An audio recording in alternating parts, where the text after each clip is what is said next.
అందరికీ నమస్కారం. నేను శిరీష. ప్రస్తుతం మనతో పాటు ఉన్నారు ప్రముఖ ఆధ్యాత్మికవేత్త జ్యోతిష్య పండితులు రామదాస్ శర్మ గారు. గురుగారితో మాట్లాడదాం. నమస్కారం గురుగారు. నమస్కారం. గురుగారు, మనం సోమవారం నుంచి ఆదివారం వరకు ఒక్కొక్క రోజుని ఒక్కొక్క దేవుడికి అధిపతి అని పూజిస్తూ ఉంటాం. ముఖ్యంగా మనము సోమవారం రాగానే ఆ శివుడు గుర్తుకొస్తాడు, బోలాశంకరుడు. సోమవారం రోజు పూజా విధానం ఏంటి, ఆ శివయ్య అనుగ్రహం పొందాలంటే ఆ రోజు విధి విధానాలు ఎలా పాటించాలంటారు, ఆ రోజు సోమవారం రోజు పూజ ఎలా చేయాలంటారు, ఎలాంటి విధి విధానాలు పాటిస్తే కలిసి వస్తుందంటారు ఒక్కసారి? ఇప్పుడు మన వైదిక సంప్రదాయంలో, మన సనాతన ధర్మంలో చాలా ముఖ్యమైన దేవుడు శివుడు. శివుడిని చాలామంది సదాశివుడు అనేవాళ్ళు ఉంటారు, పరమశివుడు అంటారు. ఆయనకి లెక్కలేని స్తోత్రాలు ఉన్నాయి ఆయనకి. మన సంప్రదాయంలో చూస్తే మీరు చూడండి, ఎక్కువ మంది దేవతల్లో కూడా శివుని పూజించే వాళ్ళే చాలా ఎక్కువ మంది ఉంటారు. మీరు అన్నట్టు ఆయన భోళాశంకరుడు. ఆయన్ని చాలా ఈజీగా ప్రసన్నం చేసుకోవచ్చు. చాలా తక్కువ సమయంలో మనం చాలా తేలికగా కొంచెం మన ఎఫర్ట్ తక్కువ ఉన్నా కూడా చాలా ఈజీగా ప్రసన్నం అవుతాడు అనమాట. అందుకనే ఆయన్ని బోళాశంకరుడు అంటారు. సరే, దాన్ని పక్కన పెడితే ఇప్పుడు నేను చెప్పేది ఏంటంటే, సోమవారం రోజు ఏం చేయాలంటే, ఇప్పుడు మన సంప్రదాయంలో సోమవారం చంద్రుడికి సంబంధించిన వారం అది. ఆయన చంద్రకళాధరుడు, చంద్రశేఖరుడు అంటారు ఆయన. అయితే ఆయన వైదిక సంప్రదాయంలో ఆయనకి అతి ఇష్టమైన పూజ ఏంటంటే రుద్ర నమక చమకం అంటారు. దాన్ని శ్రీరుద్రం అని కూడా అంటారు. ఆయనకి చాలా ఇష్టమైనది శ్రీరుద్రం. ఆయన అభిషేక ప్రియుడు కాబట్టి, ఆయన ఏంటంటే మామూలుగా రుద్రుడు కాబట్టి ఆయన వేడితో ఉష్ణంతో రగిలిపోతూ ఉంటాడు ఆయన. అందుకని ఆయన చల్లబరచడానికి ఆయన మీద గంగాజలాన్ని అభిషేకిస్తూ ఉంటారు. అలా ఆయన అభిషేక ప్రియుడే అనమాట. ఆయన భక్తితో ఒక చుక్క నీళ్లు ఆయన మీద పోసి ఒక మామూలుగా మారేడు దళం పెడితే ఆయన చాలా సంతోషపడతాడు అనమాట. అయితే ఆయనకి అభిషేకం చేసేప్పుడు మనం చాలా శివాలయాల్లో ఏం చూస్తూ ఉంటే నమ్మకం చమకం చదువుతారు అనమాట. నమ్మకం చమకం చదువుతూ ఆయనకి అభిషేకం చేస్తే ఆయన చాలా సంతోషిస్తాడు. అప్పుడు దానిలో ఏంటంటే ఆయన ఉన్నతంగా కీర్తిస్తూ చేయవలసితే నమ్మకం చమకం, అది మామూలు సూక్తాల్లో కూడా వస్తుంది.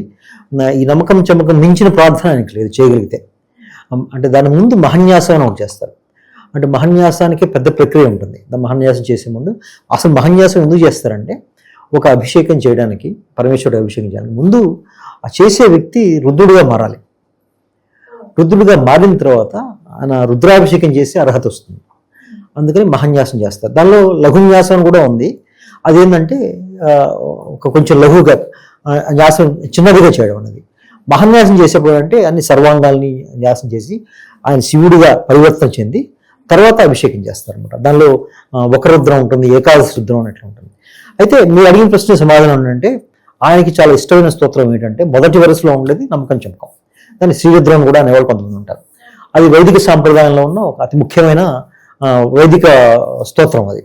అయితే సామాన్య జనం దాన్ని చదవడం కష్టం, ఎందుకంటే చాలా సంక్లిష్టంగా ఉంటాయి, ఆ మంత్రాలనే ఉంటాయి. అది కొంచెం వేదం నేర్చుకున్న వాళ్ళు పారాయణ చేస్తారు.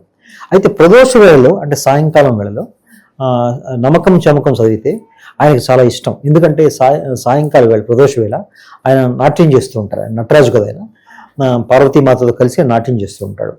ఆ సమయంలో రుద్ర నమ్మకం చమకం చదివిన వాళ్ళకి అష్టైశ్వర్యంలో ఆయన సంతోషంగా ఇస్తాడని చెప్పేసి ఒక వాక్యం అన్నమాట, పెద్దలు చెప్తూ ఉంటారు. కాబట్టి ఆయనకి ఇష్టమైన వాళ్ళు. తర్వాత ఒక వ్యక్తికి కావాల్సిన పనిని బట్టి, అంటే అవసరాన్ని బట్టి చాలా స్తోత్రాలు ఉన్నాయి. శివాష్టకం అని ఉంటుంది, ఆయన చాలా ఇష్టమైన స్తోత్రం. అది దారిద్ర్య దహన స్తోత్రం అని ఉంటుంది, అది చదువుతారు. పంచాక్షరి మంత్రం, అది అనుష్ఠాన మంత్రం అంటారు. పంచాక్షరి అనుష్ఠాన మంత్రం అంటే మనం ఉపదేశం తీసుకొని, ఉపదేశం లేకపోయినా ఇది కూడా తారక మంత్రం అంటారు. పంచాక్షరి మంత్రం అంటే ఆ బీజాక్షరం కలపకుండా ఓం అని నమశివాయ. పంచాక్షరి మంత్రంలో ఓం ఉండదు, నమశివాయలోనే 5 అక్షరాలు వస్తాయి కాబట్టి. ఓం నమ శివాయ అని ఎందుకు అనకూడదు అంటారు గురువు గారు? బీజాక్షరం అని ఓం అనేది కలపాలంటే గురు ఉపదేశం ఉండాలి. ఓం అనే దానికి చాలా ప్రశస్తి ఉంది. మామూలుగా దాన్ని విశ్వశబ్దం అంటారు ఓం అనే దాన్ని. అంటే ఓం కలిపినప్పుడు ఓం నమ శివాయ అనే పదానికి సంబంధించిన వైబ్రేషన్ మారిపోతుంది. మరి ఇప్పుడు చాలా మంది మెడిటేషన్స్ చేసేటప్పుడు కూడా ఓం ఓం అని కూడా చేస్తారు కదా గురుగారు, మరి అప్పుడు ఎఫెక్ట్ ఉండదా? ఉంటుందమ్మా. అందుకని ఇప్పుడు చాలా మంది, ఇప్పుడు నేను ఇంకొక ఉదాహరణ కూడా చెప్తాను. చాలా మంది గాయత్రి మంత్రం కూడా చదువుతూ ఉంటారు. నేను మీకు ఒక ఉదాహరణ చెప్తాను. ఒకతను నాకు తెలిసిన అతను ఉపనయనం కాకుండా గాయత్రి మంత్రం చదివాడు. కొన్నాళ్ళకి ఆయనకి ఏమైందంటే ఇక్కడ ఈ చక్రస్థానంలో అగ్ని చక్రస్థానం విపరీతం తలనొప్పి వచ్చి మెడికల్గా చాలా ప్రాబ్లం అయింది ఆయనకి. తర్వాత ఎంతమంది వైద్యుల దగ్గరికి వెళ్ళినా కూడా వాళ్ళు డయాగ్నోస్ చేయలేకపోయింది ఈ ప్రాబ్లం అంటే ఏంటి అని. తర్వాత ఆయన ఒక స్పిరిచువల్ గురువు దగ్గరికి వెళ్తాడు. వెళ్ళిన తర్వాత ఏంటి నా సమస్య ఏంటి అంటే నువ్వేం చేస్తావు పొద్దున్న దినచర్య చెప్పమని అడుగుతాడు. ఆయన పొద్దున్న లేచి ప్రాతకాలంలో లేదా సాయంకాలంలో గాయత్రి జపం చేస్తానండి.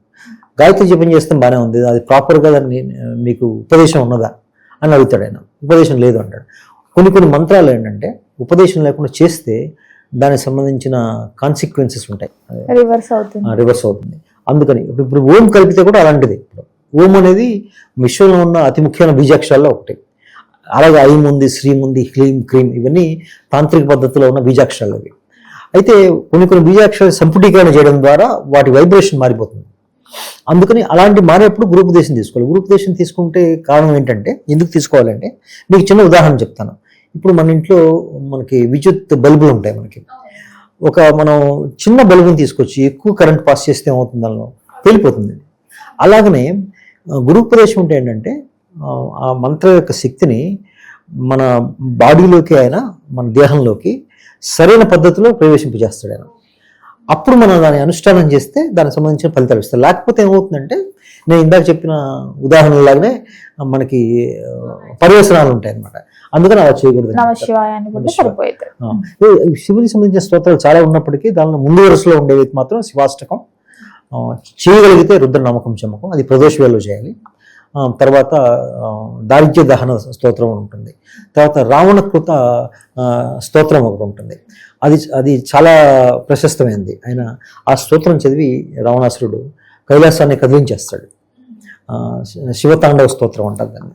గురుగారు, ఎంతమంది ఇంట్లో పూజ చేసినా ప్రతి సోమవారం కొంతమంది శివాలయానికి వెళ్ళే వాళ్ళు కూడా ఉంటుంటారు కదా, మరి అలా గుడికి వెళ్ళినప్పుడు ఇలాంటి తప్పులు చేయకూడదు అంటారు శివాలయంలో?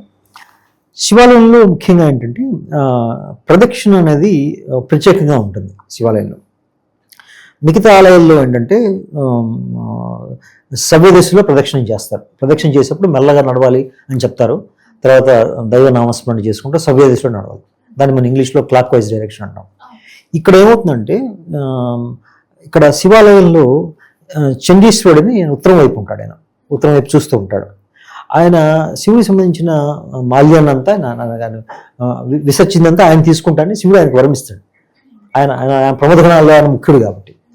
అయితే ఆయన పక్క నుంచి గంగా నది ప్రవహిస్తూ ఉంటుంది. మన పనవట్టం దగ్గర నుంచి ఉత్తరం వైపుకి అలా వెళ్తూ ఉంటుంది. అయితే గంగా నదిని దాటి వెళ్ళకూడదని ఒక పెద్దల వాక్యం అన్నమాట.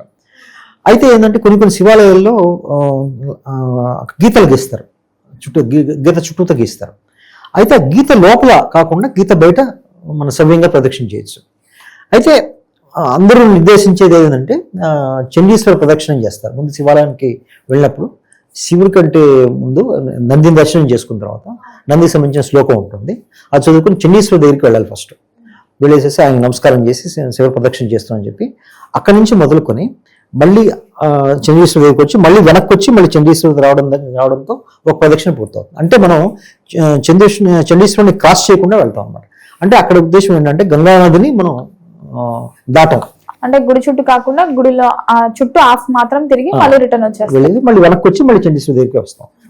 అక్కడితో ఒక ప్రదక్షిణ వస్తాం. దాంతో 3 సార్లు చేసేవాళ్ళు ఉంటారు, 11 సార్లు చేసేవాళ్ళు. వాళ్ళు ఎవరి శక్తిని బట్టి వాళ్ళు చేస్తూ ఉంటారు. నమ శివాయ అనుకుంటూ చేస్తారనమాట. తర్వాత దక్షిణ వైపు దక్షిణామూర్తి ఉంటాడు ప్రతి శివాలయంలో అనమాట. ఆయన చిత్రపటం ఉంటుంది. ఆయన విగ్రహాన్ని పెట్టగా చిత్రపటం ఆయనకు నమస్కారం చేసుకుంటారు వీళ్ళప్పుడు. అది పద్ధతి. ఈయన నంది దర్శనం చేసుకున్న తర్వాత నీ శ్లోకం చేసి చంద్రశేఖర నమస్కారం నుంచి ప్రదక్షిణ చేసుకుని తర్వాత శివాలయానికి వెళ్ళి శివుడికి నమస్కారం చేసుకుంటారు. గురుగారు, ఇంకొకటి కూడా శివాలయంలో చాలా మంది ప్రసాదాలు ఇంటికి తీసుకొని రారు, అసలు తీసుకురాకూడదు అని అంటుంటారు. ఎందుకు శాస్త్రపరంగా ఉందా ప్రసాదం ఇంటికి తీసుకురాకూడదు అంటే? ఏ గుడిలు ఇచ్చినా మనం ప్రసాదం ఇంటికి తీసుకొచ్చి ఇంటి పక్కన వాళ్ళకి ఇవ్వడమో ఫ్యామిలీ మెంబర్స్కి అందరికీ పంచిపెట్టడం చేస్తుంటాం. ముఖ్యంగా నేను చూసినంత వరకు కూడా శివాలయంలో నుంచి ప్రసాదాలు తీసుకొని రారు. కారణం ఏంటి? శాస్త్ర ప్రకారంగా ఏమన్నా ఉందంటారా దీనికి? అంటే ఇక్కడికి ఏంటమ్మా ఏమవుతుందంటే శివాలయంలో శివుడి విగ్రహం ఒకటే ఉన్నప్పుడు అప్పుడు తీసుకోవాలి ప్రసాదం. అయితే చాలా శివాలయాల్లో ఎలా ఉంటాయంటే ఆయన దాని ఉంటారంటే పార్వతీమాతతో, గణేశుడితో, సుబ్రహ్మణ్య స్వామితో, నందీశ్వరితో కలిసి ఉంటారు. ఆయన అంటే పరివార సమేతంగా ఉంటాడు.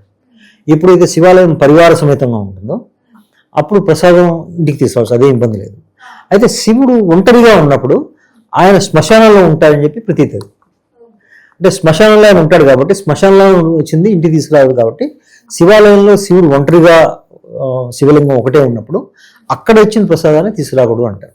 బట్ పరివార సమేతంగా ఉన్న శివాలయంలో ప్రసాదం నిస్సందేహంగా ఇంటికి తీసుకోవచ్చు, అదే ఇబ్బంది లేదు. గురుగారు, ముఖ్యంగా మరి ఆ శివయ్య అనుగ్రహం పొందాలంటే ఎలాంటి స్తోత్రాలు చదవచ్చు అంటారు? స్తోత్రాలు చదివేటప్పుడు ఎలాంటి నియమాలు పాటించాలంటారు? మామూలుగా ఏంటమ్మా, మనకి చాలా శివుని అల్ప సంతోషి అంటారు. ఆయన ప్రార్థన, చిన్న ప్రార్థన చేసినా సంతోషపడతాడు ఆయన. కాబట్టి ఆయన్ని ప్రసన్నం చేసుకోవడం చాలా ఈజీ. అందుకని ఇప్పుడు చూస్తే మీరు రాక్షసులు అందరూ శివుడి గురించే తపస్సు చేస్తారు. చాలా ఎక్కువ మంది రాశారు. కొంతమంది రాక్షసులు బ్రహ్మ గురించి చేస్తారు. రాక్షసుల్లో అంటే రాక్షసుల ఎగ్జాంపుల్ ఎందుకు తీసుకుంటానంటే వాడిని, ఉదాహరణ ఎందుకు తీసుకుంటానంటే, ఆయన రాక్షసులు ఎవరు కూడా విష్ణు గురించి తపస్సు చేయడు.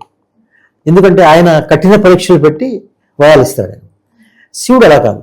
ఆయన తపస్సు చేసేవాడు వెనకున్న అంతరార్థం ఏంటో తెలుసుకోకుండా కూడా ఆయన వరాలు ఇచ్చిన సందర్భాలు చాలా ఉన్నాయి.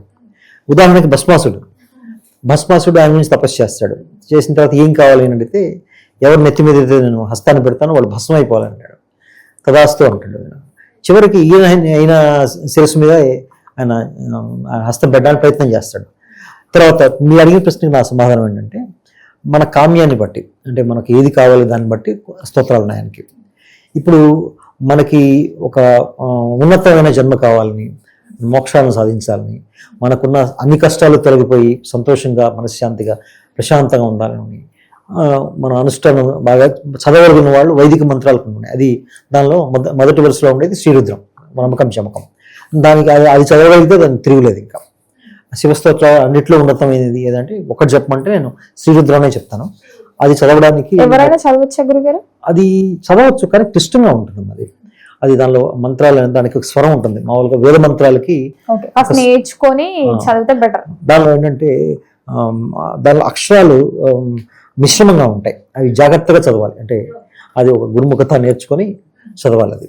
అది రుద్రం నమ్మకం చమకం చదవగలిగి ఆ స్వరంలో చదవగలిగితే దానికి సంబంధించిన ఫలితం కూడా అలాగే ఉంటుంది. ముఖ్యంగా ప్రదోష వేళ చదవాలి, సాయంకాలం వేళ చదవాలి.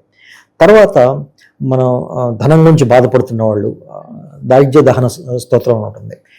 విశ్వేశ్వరాయ నరకార్ణవ తారణాయ కరుణామృతాయ శిశేఖర తారణాయ, అట్లా దరిద్రంతో బాధపడుతున్నవారు వాళ్ళు చదవచ్చు. ఇప్పుడు ఎందుకంటే శివుడు అనుగ్రహం ఉంటే లక్ష్మీదేవి కూడా కరుణిస్తుందని చెప్తారు అనమాట. కాబట్టి దారిద్ర్య దహన స్తోత్రం చదవచ్చు. చంద్రశేఖరాష్టమం ఉంది. చంద్రశేఖరాష్టం అంటే చంద్రుడికి సంబంధించిన బాధలు ఉన్నవాళ్ళు, అంటే మనశ్శాంతి లేని వాళ్ళు, లేకపోతే డిప్రెషన్లో ఉన్నవాళ్ళు, వీళ్ళంతా ఉన్నారు కదా, వాళ్ళందరూ చంద్రశేఖరాష్టకం, మానసికంగా ఆందోళన ఉన్నవాళ్ళు వాళ్ళందరూ చంద్రశేఖరాష్టకం చదువుకోవచ్చు. తర్వాత లింగాష్టకం ఉంటుంది. లింగాష్టకం కూడా చాలా ప్రీతికరమైంది ఆయనకి. ఆయన ఏంటంటే అభిషేకం చేస్తూ లింగాష్టకం చదివితే సర్వ సంపదలను ఇస్తారని చెప్తారు ఆయన. లింగాష్టకం ఉంది. తర్వాత శివ తాండవ స్తోత్రం, అంటే లలిత కళలు బాగా అవ్వాలంటే శివ తాండవ స్తోత్రం చదువుతూ ఆయన సంబంధించిన పూజ చేసుకుంటే కళలు చాలా ఈజీగా అబ్బుతాయని చెప్పేసి ఒక పెద్దల వాక్యం ఉన్నాడు. మరి గురుగారు, చాలా వరకు వివాహం గురించి, జాబ్స్ గురించి, పీస్ ఆఫ్ మైండ్ గురించి, లైఫ్ బాగుండాలి అని అనుకుంటుంటారు కదా, వీటన్నిటికి సంబంధించిన ఏదైనా స్తోత్రం ఉందా? శివాష్టకం ఉంది. శివాష్టకం చదువుకోవచ్చు. శివాష్టకం కూడా చాలా ముఖ్యమైనది శివుడికి సంబంధించిన స్తోత్రాలు. శివాష్టకం చదువుకుంటే వీటికి సంబంధించిన అన్ని రకాల ప్రయోజనాలు కలుగుతాయి. గురుగారు, మొత్తం మీద మాకు తెలియని మంచి విషయాలు తెలియజేసినందుకు ధన్యవాదాలు.